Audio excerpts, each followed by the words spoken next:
My name is Doug Robertson. I live in Portsmouth, New Hampshire for the last 40 years, originally from California. I donated a kidney in 2010. Well, I never given much thought to living donations. I checked off the box of my driver's license for donations after I'm deceased, and I've done a lot of blood donations over my lifespan, but I never thought about it until I saw a segment on CBS News about a woman who took a cab to dialysis 3 times a week, several $100s each time. And she told the cabbie that if she didn't receive a donated kidney, that she wasn't going to make it. And the cabbie said, "Well, I've got two. You can have one of mine." And I never thought about that before in my life. I kind of lit a light bulb in my head, and I decided I'm going to look into this. I wanted to find out what the procedures were, whether I was too old, and what it would take to become a successful donor. So I started looking at websites. There are quite a few online. I went to Living Donors Online, got a lot of testimonials from previous donors.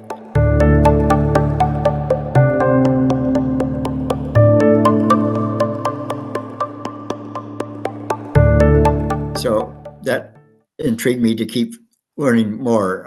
I checked with the transplant coordinator and got as much information as I could from them. And it was just an ongoing learning process.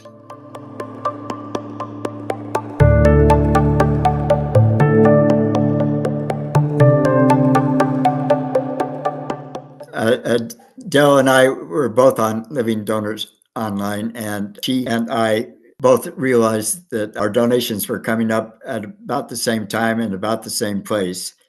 And I wrote to her and said, if you want to remain anonymous, that's fine. I'm an anonymous donor unless you give me the okay to go ahead.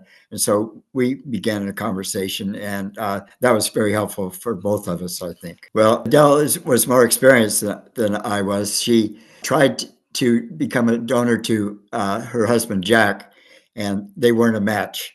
So she was willing to become an anonymous donor to somebody else, so Jack would be able to get up the line to become a recipient.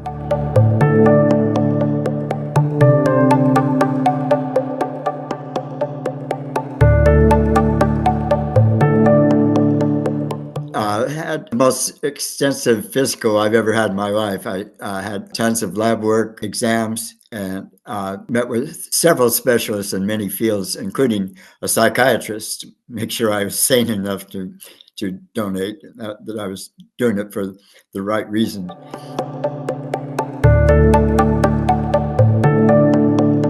Well, I had a bookshop in Portsmouth for about 35 years, and our building was leaning, and we had to sell the building.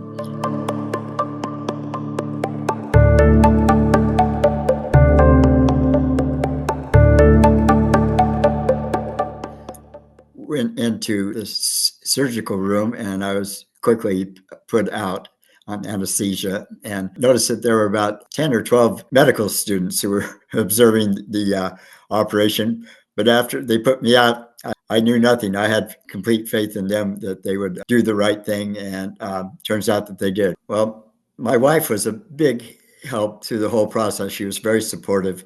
Same with my kids. They were grown and out of the house, but they were all very supportive, including some friends that I confided with, and it was just a very positive experience to have that support.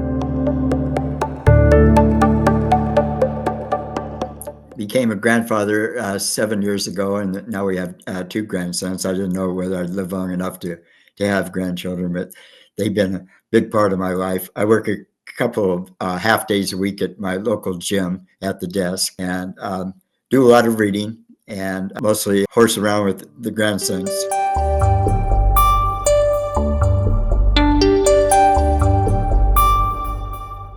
Almost immediately after Jack and Adele agreed not to be anonymous and to stay in contact, we've been in touch mostly on Facebook from some calls, and we did have a meeting with the paired donors and paired recipients. And that was very rewarding to know that everybody was doing good. Well, I think the most rewarding thing is that we made good friends with Jack and Adele. And Jack was always so positive about things, and he kept me filled in about his progress. I was just thrilled to hear that my old kidney worked with him and is still working as far as I know. And one kidney that I have left is still working on this old guy.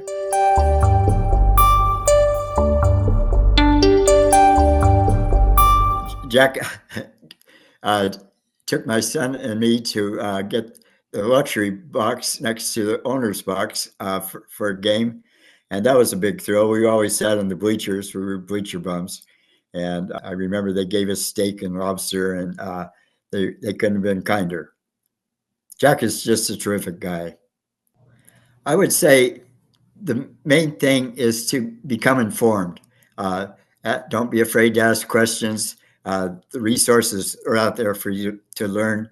Make an informed decision. Try to make sure that you're in harmony with your family. And if everything's a go and you feel good about it, I would say go for it. It's been such a rewarding experience. I'd do it again if I had a third kidney, and I was so accepted.